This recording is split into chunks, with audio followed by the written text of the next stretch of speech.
Laki-laki cocok menjadi pemimpin karena bisa berpikir logis dan rasional. Sementara itu, perempuan tidak cocok menjadi pemimpin karena mendahulukan emosi daripada logika. Pernyataan tersebut bisa kita temui di rumah, sekolah, ataupun di tempat kerja. Pernyataan ini akan menyudutkan perempuan dan menganggap bahwa laki-laki lebih berhak memperoleh posisi penting dalam masyarakat. Pemikiran seperti pembagian jenis kelamin serta peran gender itu secara sadar atau tidak sudah ditanamkan kepada anak-anak dari ia kecil sampai beranjak dewasa. Bahkan dalam buku pelajaran TK atau SD, terdapat bias gender seperti soal pembagian pekerjaan yang sesuai untuk jenis kelamin tertentu.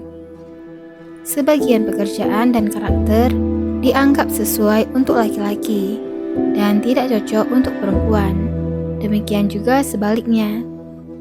Ibu bekerja di dapur, sementara ayah membetulkan mobil. Ibu mencuci piring, ayah pergi ke kantor. Dikutip dari tulisan Billah Nurlaili Zulmi dan Refti Handini Lisitani yang dimuat di jurnal Paradigma. Pemahaman pada pembagian gender ini dalam taraf ekstrim bisa melahirkan seksisme. Seksisme merupakan suatu bentuk prasangka atau diskriminasi kepada kelompok lain hanya karena perbedaan gender atau jenis kelamin. Dalam hal ini biasanya wanita cenderung dianggap lemah. Tindakan seksisme kemudian bisa bersumber dari stereotip terhadap peran gender dan keyakinan bahwa pada jenis kelamin tertentu memiliki posisi yang lebih baik dan superior dibanding yang lainnya. Istilah seksisme dikenal secara luas saat terjadi gerakan pembebasan perempuan atau Women Liberation Movement pada tahun 1960. Ketika itu, para penganut teori feminis menyebutkan bahwa tekanan terhadap perempuan telah menyebar dan terjadi di hampir seluruh lapisan masyarakat, sehingga mereka mulai bersuara lebih lantang tentang paham seksisme daripada paham male chauvinism atau orang yang merasa lebih unggul daripada wanita.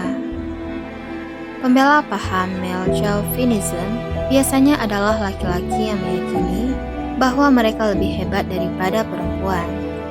Paham seksisme merujuk pada perilaku kolektif yang merefleksikan masyarakat sebagai suatu keseluruhan. Dulu, dalam masyarakat pra-agrikultur sebelum tahun 1750, perempuan memegang posisi yang setara dengan laki-laki. Namun, itu kemudian berubah ketika telah terjadi adopsi pertanian yang menetap. Dan kemudian budaya laki-laki mulai melembagakan konsep bahwa perempuan lebih rendah daripada laki-laki.